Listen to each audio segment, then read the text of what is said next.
What happens when the quiet, oil-rich nation tucked away in the Arctic Circle suddenly transforms into Europe's most aggressive wartime financier?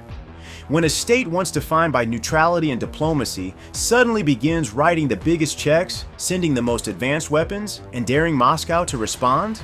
The answer is Norway. And its shocking military pledge to Ukraine has detonated across Europe like a thunderclap. For decades, Norway was the soft power country, famous for peace talks, humanitarian aid, and oil wealth. But in 2025, Prime Minister Jonas Gahr Støre stood shoulder to shoulder with President Volodymyr Zelensky in Kiev and announced a figure that stunned even hardened military planners: $8.5 billion in fresh aid for 2026. Not spread across years, not vague commitments. 1 year, one sum, one message. Norway is now a war power. Moscow's response was immediate fury. Russian jets buzzed Norwegian airspace for the first time in a decade. Electronic warfare and GPS jamming intensified. The Russian embassy accused Oslo of adding fuel to the fire.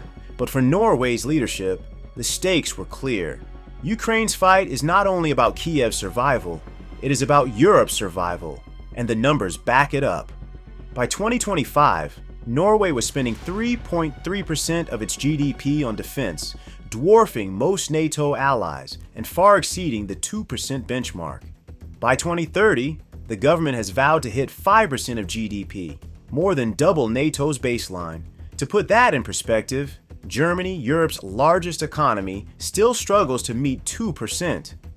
Norway, with just 5.5 million people, is outspending nearly everyone. Yes, Norway is sending Patriot missile batteries, NASAMS systems, advanced radars, and even building weapons factories inside Ukraine itself. It is financing brigades, training soldiers abroad, and embedding its defense industry directly into Ukraine's war effort. In other words, Oslo isn't just supporting the fight, it is helping to build Ukraine's future military machine. But why? Because Norway knows its geography. Its long Arctic border with Russia, its role as Europe's top gas supplier after Moscow's cutoff, its $1.8 trillion sovereign wealth fund that makes it uniquely capable of sustaining such massive aid. If Ukraine falls, Norway's own security hangs in the balance. But how did this transformation happen so fast? How did Norway go from peace broker to war engine in less than 3 years? And can this tiny Nordic state truly carry the weight of Europe's front line against Russia? To answer that, we start at the beginning, with the story of a nation that abandoned neutrality, embraced militarization, and shocked the world. For most of modern history, Norway played the role of Europe's quiet mediator. It wasn't the country you feared on a battlefield, it was the country you expected to host the peace talks afterward. From the Oslo Accords of the 1990s to its global humanitarian missions, Norway's reputation was built on diplomacy, oil wealth, and neutrality. When wars erupted, Norway was the nation offering aid packages, not artillery. But that image is now dead. Russia's full-scale invasion of Ukraine in 2022 triggered something unprecedented in Oslo. The invasion shattered Europe's sense of security, but for Norway, it was personal. Suddenly, the Arctic border it shared with Russia was no longer a frozen frontier. It was a potential front line. The comfort of staying neutral evaporated overnight. Norwegian leaders looked east and saw a nightmare scenario. If Moscow could roll tanks into Kiev, what stopped it from testing NATO's northern flank? What stopped it from threatening Norwegian oil rigs in the North Sea? Infrastructure that keeps the lights on across Europe? What stopped it from weaponizing Arctic aggression to choke NATO from above? By 2025, Norway had answered those questions with action. No longer content to be a background player in European politics, the country emerged as Ukraine's most committed European patron. While bigger states like France and Germany hesitated, squabbled, or sent symbolic amounts of aid, Norway went all in. A nation that once prided itself on peace was now redefining itself as Europe's arsenal. Newspapers in Oslo stopped debating whether to support Ukraine and began debating how much more to give. Parliament sessions turned into contests of escalation, with opposition parties pushing to increase military aid beyond government proposals. If you're enjoying this deep dive, please like the video and consider subscribing to our channel. Your support helps us bring more global insights. Now, back to the video. But if Norway's cultural pivot was dramatic, its financial one was seismic. The turning point came with a single announcement in Kiev, a number so staggering it forced the world to pay attention. So what was the $8.5 billion bombshell that shook Europe to its core? It's August 2025. Cameras flashed, sirens wailed in the distance, and Prime Minister Jonas Gahr Støre stepped onto Ukrainian soil with a message that would send shockwaves across Europe. In front of President Volodymyr Zelensky, Støre announced the unthinkable: $8.5 billion in fresh aid for Ukraine in 2026. To understand the scale of that number, you have to compare it. Germany, Europe's economic powerhouse, was still struggling to allocate $7 billion for Ukraine over multiple years. France? Barely half of that. Even the United Kingdom, long considered Kiev's most reliable European partner, had never matched such a figure in a single year. Norway, with a population smaller than London's metropolitan area, had just outspent nearly every other European nation combined. And this wasn't a one-off burst of generosity. The $8.5 billion matched the record-breaking 2025 package, proving that Norway wasn't just making a statement, it was setting a standard. This was Europe's new frontline wallet, opening wider and faster than anyone expected. Our support is vital not only for Ukraine, but also for the safety and security of Norway and Europe as a whole, Støre declared. This was national defense disguised as international aid. Norway was telling the world, every dollar sent to Kiev was a dollar spent keeping Russian aggression out of Oslo, Bergen, and Tromsø. The commitment rattled Moscow. Russian officials seethed, labeling Norway a direct accomplice to the war. State media accused Oslo of buying influence with blood, but behind the rhetoric was something far more dangerous. The realization that Norway's sovereign wealth fund, the largest on Earth, valued at $1.8 trillion, gave it the capacity to sustain this level of support indefinitely. While other nations worried about debt, Norway had cash reserves vast enough to bankroll a long war. The ripple effect across Europe was immediate. Suddenly, Germany and France looked weak, hesitant, even irrelevant. Ukraine's allies asked themselves, if a small Nordic state could commit $8.5 billion, what excuse did larger economies have for dragging their feet? But the money was only half the story. What truly shocked the world was how Norway tied that money directly into its defense budget, pushing its military spending into uncharted territory. So how far did Oslo go beyond NATO's limits? And what does 3.3% of GDP really mean in a continent still addicted to underfunding its armies? For years, NATO allies dragged their feet on defense spending. The 2% of GDP target became more of a polite suggestion than a real benchmark. Germany, with the largest economy in Europe, repeatedly failed to reach it. France wavered just above the line. Even the United Kingdom only barely maintained compliance. Then came Norway. In 2025, Oslo blew past the NATO requirement and landed at 3.3% of GDP in defense spending. That made Norway one of the most militarized states in the alliance. A staggering leap for a country that had once been more famous for peace mediation than war budgets. And this wasn't a temporary spike. Støre's government announced a future target of 5% of GDP by 2030, 3.5% for direct defense, and 1.5% for broader security investments. For context, that's more than double NATO's expectation and higher than many Cold War levels. The only nations that spend this aggressively are those at constant war: Israel, South Korea, or frontline states like Poland. For Norway to join their ranks signaled a profound transformation. What made the figure even more shocking was its driver: Ukraine. The massive $8.5 billion aid packages weren't tucked away as foreign assistance. They were integrated into Norway's defense budget. In other words, Oslo was treating Ukraine's survival as an extension of its own defense.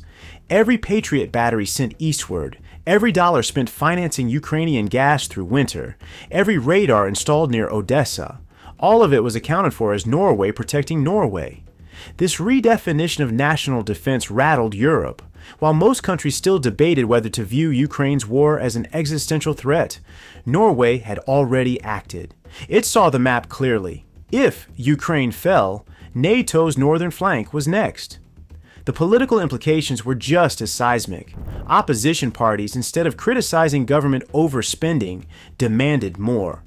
Parliament sessions became contests over who could outbid the other in supporting Ukraine. What in Berlin or Paris sparked years of hesitation became, in Oslo, a race to escalate. But sheer numbers weren't the end of the story. Norway wasn't just spending more. It was designing an entire financial framework to sustain Ukraine for the long haul. A program so large, so ambitious, that it dwarfed anything Europe had seen before. So what exactly is the Nansen Programme, and how did it become Norway's weaponized wallet? Behind the headlines about billions of dollars lies the true engine of Norway's transformation, the Nansen Support Program for Ukraine. It is not a one-off gesture, it is not a temporary bailout. It is a war chest, structured, multi-year, and unprecedented in scale. Originally launched in 2023, the program began as a bold but modest commitment. But by 2025, it had exploded into a framework worth 275 billion krone, around $25.2 billion, stretching all the way to 2030. Nothing like this has ever come out of a European parliament. For comparison, Norway's entire defense budget in 2020 was barely $7 billion. Today, it is sending more than that every single year to another country. The numbers for 2025 alone tell the story. 85 billion krone, around $7.8 billion, was allocated, split between 50 billion krone in military aid and 35 billion krone in civilian assistance. And here's the thing. This figure was originally set much lower. Opposition parties in parliament actually forced the government to double the sum, arguing that anything less would leave Ukraine, and therefore Norway itself, vulnerable. Political competition in Oslo no longer revolves around welfare spending or tax cuts. It revolves around who can commit more resources to Ukraine's survival. The Nansen Programme is more than just a transfer of money. It is Norway's declaration that Ukraine's war is Europe's war. It provides a financial backbone strong enough to endure for years, ensuring that support won't collapse after the next election or budget fight. Where other countries make pledges and then water them down, Norway builds frameworks that guarantee delivery. And Moscow sees it differently. To Russian strategists, the Nansen Programme is proof that Europe has shifted from short-term aid to long-term confrontation. Oslo is no longer writing checks out of goodwill. It is constructing a parallel military economy, one designed to grind Russia down through sustained financial superiority. But money on paper only matters if it buys weapons on the battlefield. And Norway is not just cutting checks. It is delivering some of the most advanced systems in Europe's arsenal. So what happens when a small Nordic state starts sending Patriot missiles and cutting-edge air defense systems into Ukraine's skies? Money alone does not win wars, weapons do.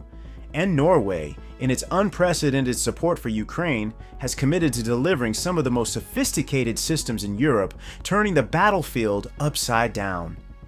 At the heart of this arsenal are Patriot missile batteries. Norway is contributing approximately $700 million toward these advanced systems in coordination with Germany, providing Ukraine with 2 complete batteries capable of intercepting aircraft and incoming missiles hundreds of kilometers away. For Russian planners, the implication is clear. The skies above Kyiv, Lviv, and even frontline positions are now fortified like never before.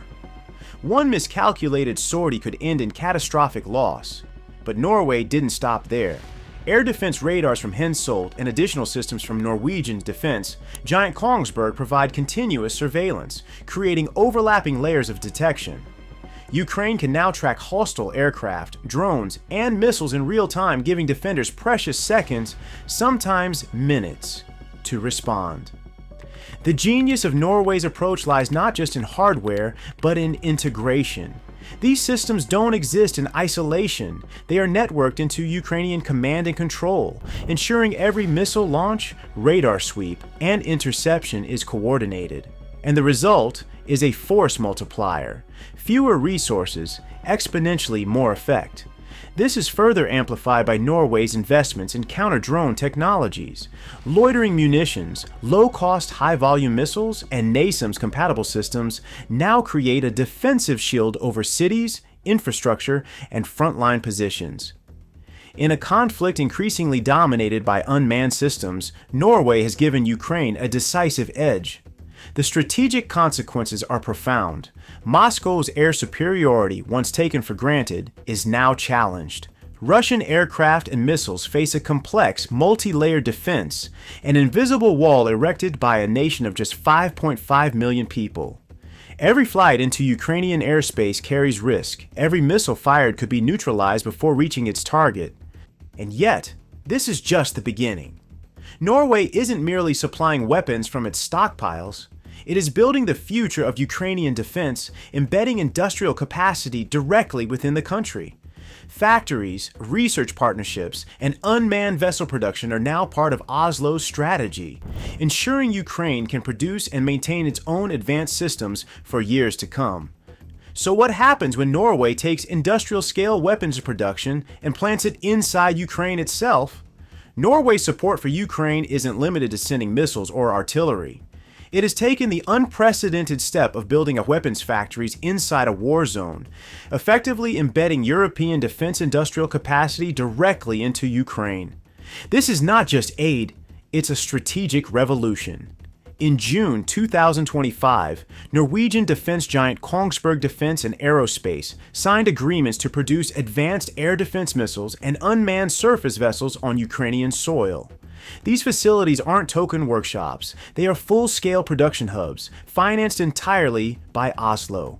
For the first time in modern European warfare, a middle-power nation is directly creating industrial capability inside an active conflict zone.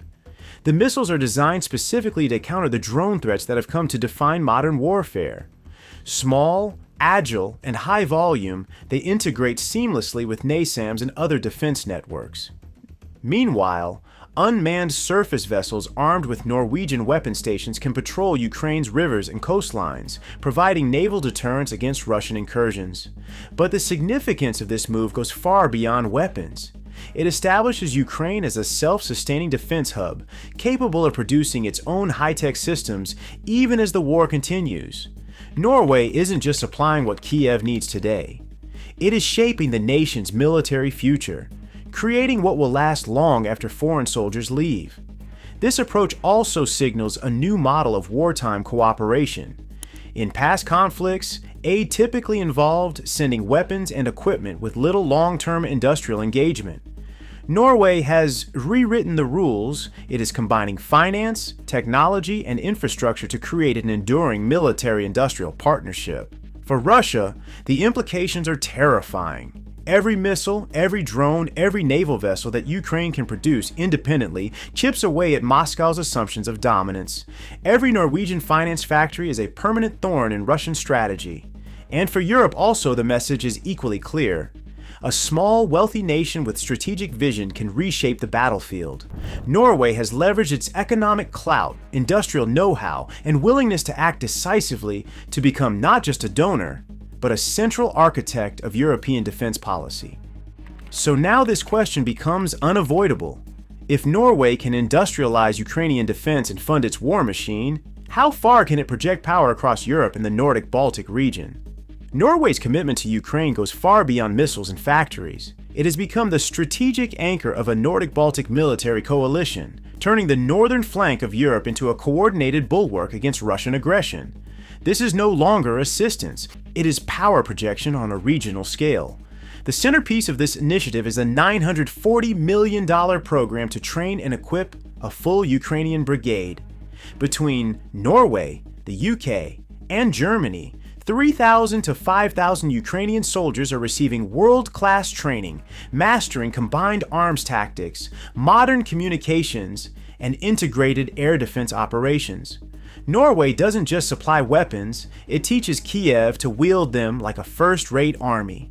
Equipment is flowing as rapidly as expertise. Norwegian military reserves are being deployed alongside direct purchases from Ukrainian manufacturers, creating a flexible, modular brigade structure that can integrate seamlessly into ongoing operations. This is Europe's largest military training program for Ukrainian forces outside of U.S. initiatives, and it is entirely orchestrated under Oslo's leadership. The Nordic-Baltic approach is deliberate. By creating a professional, well-equipped Ukrainian force, Norway is ensuring that Kiev becomes a force multiplier across the region. It isn't just defending Ukraine, it is stabilizing NATO's northern and eastern flanks, demonstrating to Russia that aggression carries immediate consequences. Energy, economics, and geography amplify the effect. Norway's role as a major gas supplier to Europe ensures the cash flow to sustain these programs, while its sovereign wealth fund guarantees long-term funding. This combination of financial might, military expertise, and strategic positioning turns Norway into a linchpin of European security, far out of proportion to its small population. Moscow is acutely aware of the danger. Russian officials have responded with escalating provocations, including repeated airspace violations and electronic warfare operations targeting Norwegian systems. The message is unmistakable. Norway is no longer a passive observer, and Russia considers this unacceptable. Yet Norway remains undeterred. Its strategy is clear. A small, committed state can shape the battlefield, influence regional security, and redefine the balance of power through smart alliances, industrial investment, and bold military commitments. If Norway can orchestrate brigade-level training, integrate industrial production, and coordinate advanced weapons across borders, what are the limits of its influence? And how far will Russia push back? Norway's unprecedented support for Ukraine has not gone unnoticed in Moscow. Russian officials have responded with open condemnation, threats, and military provocations, signaling a dangerous escalation in Northern Europe. In 2025 alone, Russian military aircraft violated Norwegian airspace 3 separate times, ending a decade of calm. On April 25th, a Su-24 fighter jet lingered in Norwegian airspace for 4 minutes. On July 24th, a L-410 crossed the border for 3 minutes. And on August 18th, a Su-33 briefly penetrated the territory. Each incursion was a reminder that Russia views Norway's military engagement as a direct challenge, not a distant act of support. Beyond physical violations, Norway has reported a surge in electronic warfare activity, including GPS jamming and radar interference traced to Russian sources. These covert attacks aim to undermine Norway's sophisticated defense systems and disrupt the coordination of weapons, training, and industrial production destined for Ukraine. The rhetoric has been just as pointed. Russian officials portrayed Norway as a provocateur in a war Moscow considers its own backyard. State media repeatedly frames Oslo as the epicenter of NATO's aggression, warning of consequences for Norway and the broader Nordic-Baltic region. But there's a strategic calculus at play that Moscow cannot ignore. Norway's investments are not just military. They are economic, technological, and infrastructural. By embedding weapons production in Ukraine, training brigades, and deploying advanced air defense systems, Norway has created a durable, multi-layered buffer against Russian advances. These actions make any aggressive maneuver costly, risky, and potentially catastrophic for Moscow. And these provocations underscore a reality. A small Nordic nation with enormous wealth and strategic vision can reshape the battlefield and challenge a regional superpower. Russia may have size and proximity, but Norway has precision, funding, alliances, and foresight, a combination Moscow struggles to counter effectively. The consequences ripple beyond Norway's borders. Every violation, every threat, every act of Russian aggression forces NATO and European allies to reassess their commitments and readiness. Norway's bold approach is exposing vulnerabilities, recalibrating strategic priorities, and signaling that the Nordic-Baltic axis is now an active theater in the European security landscape. So if military provocations and airspace violations are just the beginning, how will Norway respond to the next level of Russian escalation? And how will its energy, and financial leverage shape the conflict. Norway's power isn't measured by missiles alone. It is measured by gas pipelines, sovereign wealth, and the ability to turn energy into strategy. While military aid fortifies Ukraine's front lines, Norway's energy support ensures the country survives the harshest winters and keeps Moscow off balance.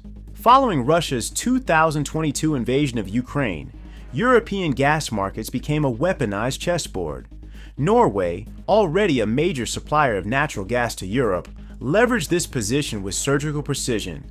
Ukrainian families reliant on imported gas to survive winter received critical assistance funded in part by Norwegian gas revenues. According to President Zelensky, at least 1 million families were able to keep their homes heated thanks to Norway's intervention. The financial backbone behind this is equally staggering.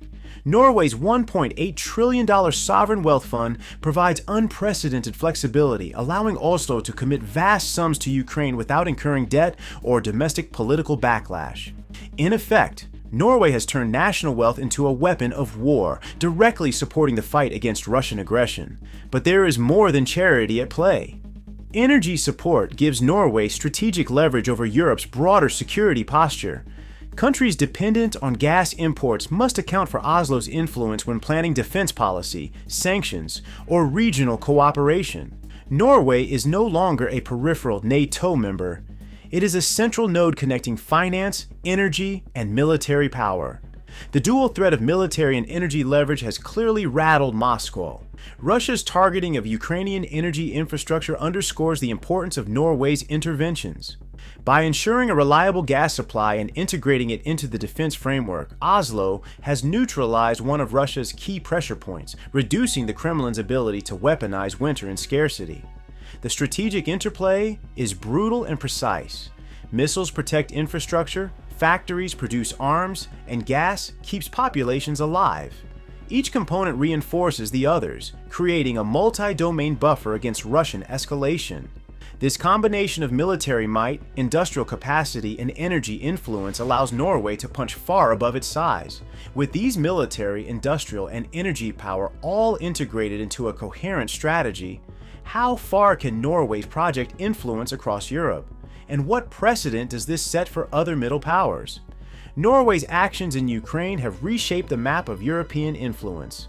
Once considered a peripheral NATO member, the country has now become Europe's most committed and capable supporter of Kiev, leveraging wealth, technology, and strategic foresight to assert leadership far beyond its size. By integrating military aid, industrial production, and energy strategy, Norway has created a template for middle power leadership.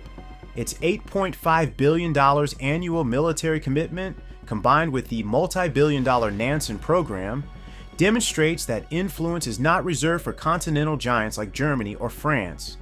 Even a nation of just 5.5 million people can dictate the pace and scope of regional security if it commits resources intelligently and consistently. The Nordic-Baltic coalition spearheaded by Oslo exemplifies this shift. By training Ukrainian brigades, coordinating with Germany and the UK, and embedding industrial capabilities in Kiev, Norway has created a network of operational, economic, and political influence that extends across Europe. This network acts as both a shield and a lever. It protects Ukraine while simultaneously projecting Norwegian influence into regional security decisions. Energy policy reinforces this leadership. By tying gas revenues and supply to strategic objectives, Norway has transformed energy into a weapon of both deterrence and diplomacy. European nations reliant on gas from Oslo are now indirectly invested in sustaining Ukraine's defense, further amplifying Norway's regional leverage. Moscow's reaction underscores the significance of this shift. Airspace violations, electronic warfare, and diplomatic threats reveal that Russia perceives Norway as a serious strategic actor, not a minor Nordic state. The broader implication is clear. Europe's security paradigm is evolving. Middle powers, armed with wealth, technological expertise, and strategic vision, can reshape military, industrial, and energy dynamics in ways previously thought impossible. Norway's model may inspire other nations to pursue similar integrated strategies, changing the balance of influence across the continent. Yet with this power comes responsibility. Norway must carefully navigate escalation risks with Russia, manage domestic political expectations, and ensure that its leadership does not provoke unintended conflict. The challenge is maintaining influence without tipping into confrontation, a delicate balancing act that few nations manage successfully. Now, can Norway sustain its unprecedented role, and how will this reshape the post-war European order? Norway has done what few could have imagined. From a quiet Nordic nation once seen as a peripheral NATO member, it has transformed into Europe's most committed and capable patron of Ukraine, reshaping the military, industrial, and energy landscapes of the continent. Its actions are audacious, calculated, and historically unprecedented, a bold gamble with consequences that will reverberate for decades. Through the Nansen Programme, Oslo has committed billions to both military and civilian support, while simultaneously embedding weapons factories in Ukraine itself. Norway is not merely supplying tools of war, it is constructing the infrastructure of Ukrainian sovereignty, empowering Kiev to defend itself independently and sustainably. This is a revolutionary approach to modern conflict.